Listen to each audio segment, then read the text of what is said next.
Il existe des récits qui traversent le temps, des histoires gravées dans les mémoires qui éveillent la foi, ravivent le courage et rappellent que la vérité ne meurt jamais. Aujourd'hui, nous vous emmenons au cœur d'une des plus grandes épopées de l'humanité, l'histoire de Moussa, paix sur lui. Un homme choisi par Allah pour affronter le plus grand tyran de son époque, le pharaon. Préparez-vous à un voyage spirituel entre miracles et épreuves, où la foi illumine même les ténèbres les plus profondes. Une mer bouleversée, un panier sur les eaux du Nil, image d'un empire impitoyable. Dans un monde régi par la terreur, sous la poigne d'un roi qui se prenait pour un dieu, un enfant vit le jour. Un enfant destiné à renverser l'ordre établi. Moussa, paix sur lui, naquit alors que le pharaon avait décrété l'extermination des nouveau-nés mâles d'Israël par crainte d'une prophétie. Mais Allah, dans sa sagesse, guida la mère de Moussa. Poussée par une inspiration divine, elle plaça son fils dans un panier et le confia aux eaux du Nil. Imaginez son cœur déchiré par la douleur, mais porté par la foi.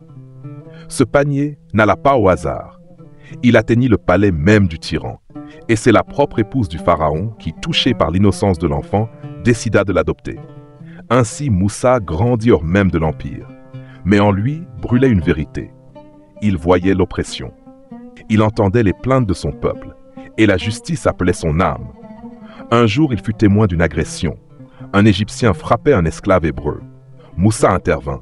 Un coup, et l'homme mourut. Accusé, traqué, il fut contraint de fuir, de quitter le palais, la richesse pour l'exil. En exil à Madian, Moussa trouva refuge et paix. Un homme pieux l'accueillit et lui donna sa fille en mariage. Durant des années, Moussa vécut en humble berger. Mais Allah ne l'avait jamais oublié. Un soir, alors qu'il marchait avec sa famille, il vit une lumière étrange là-bas sur le mont Sinaï. Intrigué, il s'approcha. Et là, du sein d'un buisson ardent, une voix l'appela, voix divine. « Ô Moussa, c'est moi Allah, Seigneur des mondes. » Le moment était sacré. Allah lui donna une mission. Retourner en Égypte, affronter le pharaon, libérer son peuple. Moussa, submergé, douta de lui-même. Mais Allah lui donna deux signes. Un bâton qui se transformait en serpent et une main qui brillait d'une lumière céleste. Et pour l'épauler, il lui désigna son frère Haroun, paix sur lui, au langage fluide et au cœur loyal. Ainsi Moussa, désormais prophète, se mit en route, guidé par la foi, envoyé par Dieu. Le moment était venu. Moussa et Haroun entrèrent dans le palais. Face au tyran, ils parlèrent sans crainte. « Ô Pharaon, je suis un messager d'Allah.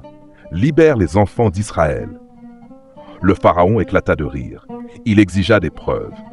Alors Moussa jeta son bâton et sous les regards terrifiés, il devint un serpent immense. Puis, il montra sa main éclatante de lumière divine. Mais le cœur du pharaon était aveuglé par l'arrogance. Il accusa Moussa de sorcellerie et convoqua ses magiciens pour un duel. Visuelle place publique bondée, magiciens concentrés. Les magiciens lancèrent leurs cordes. Elles semblèrent se muer en serpents. Mais lorsque Moussa lança son bâton, il devint un véritable serpent qui avala toutes leurs illusions. Subjugués par la vérité, les magiciens tombèrent en prosternation. « Nous croyons au Seigneur de Moussa et de Haroun. » Le pharaon, furieux, les menaça de mort. Mais leur foi était plus forte que la peur. Alors Allah frappa l'Égypte de signes puissants. Le Nil devint sang.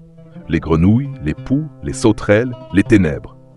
Mais le pharaon persistait dans son orgueil. Allah ordonna à Moussa de quitter l'Égypte. Et sous la nuit étoilée, les enfants d'Israël partirent. Mais le pharaon les poursuivit. Et bientôt ils furent acculés. Devant eux, la mer. Derrière eux, l'armée. La panique s'installa. Mais Moussa, avec une foi inébranlable, déclara « Non, mon Seigneur est avec moi, il me guidera. » Alors Moussa frappa la mer avec son bâton. Et la mer se fendit. Un chemin sec s'ouvrit entre deux murs d'eau. Les croyants traversèrent. Et lorsque l'armée entra à leur tour, la mer se referma. Le pharaon fut englouti. La justice divine avait parlé. L'histoire de Moussa est bien plus qu'un récit du passé. C'est un rappel vivant que la foi triomphe de l'oppression. Que même quand tout semble perdu, Allah ouvre un chemin. Où que vous soyez dans votre vie, rappelez-vous de Moussa.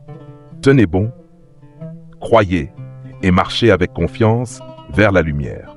Que la paix soit sur Moussa et que son histoire continue d'éclairer nos chemins.